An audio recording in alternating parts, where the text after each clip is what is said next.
बोलो जयकारा, बोल मेरे श्री गुरु महाराज की जय। सभी गुरमुख प्रेमियों को इस दास की ओर से प्रेम भरी जय सच्चिदानंद जी। बोलो जयकारा, बोल मेरे श्री गुरु महाराज की जय। संत की निंदा कबहू न कीजिए। फरमाते हैं कि जो अपने मुख से पूर्ण महापुरुषों की निंदा करता है वह कई जन्मों तक नरकों की अग्नि में झुलसता रहता है। संतों की निंदा करने वाला इंसान इस जन्म में तो कष्ट उठाता ही है और आगे आने वाले कई जन्मों को भी दुख रूप बना लेता है। जो भी व्यक्ति संतों की निंदा करते अथवा सुनते हैं उन्हें कई जन्मों तक निम्न योनियों में भटक कर अथाह दुख कष्ट भुगतने पड़ते हैं। एक प्रसंग है, एक मनमुख महिला एक संत जी के विरुद्ध उल्टी पुल्टी बातें फैलाकर उनके चरित्र पर लांछन लगाकर जगह जगह उनकी निंदा करने लगी। पर सांच को आंच क्या होती है। संत जी तो निर्विकार थे ही, उसकी मिथ्या चर्चा से तनिक भी विचलित नहीं हुए, बल्कि पहले की तरह शांत ही बने रहे। कुछ समय पाकर महिला को अपने कुकर्म का फल मिला। वह अचानक एक दिन भयंकर रोग से ग्रस्त हो गई और उसी से जूझते हुए उसका देहांत हो गया।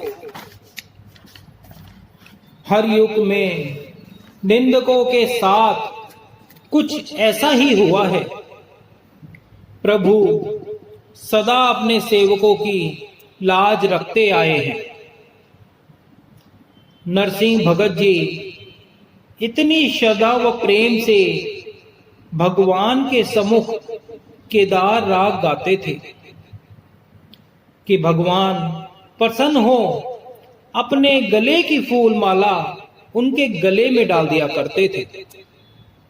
अन्य किसी को भी इसकी भनक भी नहीं पड़ती थी। एक दिन उनके घर कुछ संत लोग आए। नरसिंह भगत जी के पास उनके भोजन हेतु घर में कोई भी सामग्री ना थी और ना ही कुछ बाजार से लाने के लिए उनके पास धन था। उन्होंने किसी सेठ की दुकान पर अपना केदार राग गिरवी रखकर खाने पीने की सामग्री खरीदकर संतों के खाने पीने की व्यवस्था की। इधर कुछ ईर्ष्यालु लोगों को जब इस बात का पता चला तो उन्होंने अवसर का लाभ उठाकर राजा के कान भरने आरंभ कर दिए। कहने लगे कि ये नरसिंह तो ढोंग करके आम प्रजा में अंधविश्वास फैलाकर उन्हें धोखा दे रहा है। राग गाते समय भगवान की कोई माला उसके गले में नहीं पड़ती। ये सब उसके अपने ही ढोंग हैं। आप उसे बुलाकर अपने सामने राग गाने को कहो। वे जानते थे कि राग गाने के लिए उसके पास कुछ है ही नहीं, क्योंकि वो राग तो उसने सेठ के पास गिरवी रखा हुआ था। उधर भगवान ने अपने भक्त की लाज बचाने के लिए एक निराली लीला रची। जैसे ही नरसिंह भगत जी को दरबार में बुलाया गया, भगवान एक नर रूप का धारण कर, नव युवक को रूप में धारण कर उस दुकानदार के पास गए जहां नरसिंह भगत जी ने अपना राग गिरवी रखा था। दुकानदार से सब हिसाब पूरा करके उन्होंने चिट्ठी लाकर नरसिंह भगत जी को दे दी। नरसिंह भगत जी ने प्रेम विभोर हो जैसे ही राग गाना प्रारंभ किया, सब क्या देखते हैं कि भगवान की माला स्वयं उतरकर उनके गले में पड़ गई।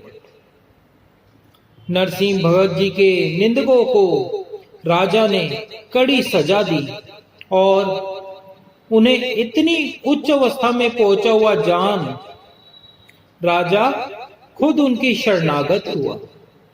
नरसिंह भगत जी को लेश मात्र भी अहंकार नहीं था कि वे मालिक के गुणवाद गाते हुए सदैव उनको अपने संग, अपने साथ समझते थे। फिर ऐसे भक्तों के कारज भगवान स्वयं ही संवारते हैं। कहते हैं ना, नरसिंह भगत जी की भक्ति से राजा बहुत प्रभावित हुआ। उसे यह दृढ़ विश्वास हो गया कि भगवान अपने भक्तों के काज स्वयं संवार कर हर वक्त उनकी सार संभाल करते हैं। जो भी उनके भक्तों से किसी प्रकार का अहित करता है अथवा उनके प्रति द्वेष रखता है, वह सपन में भी सुख नहीं पा सकता। उसको अपने बुरे कर्मों का फल अवश्य ही भुगतना पड़ता है। बोलो जयकारा, बोल मेरे श्री गुरु महा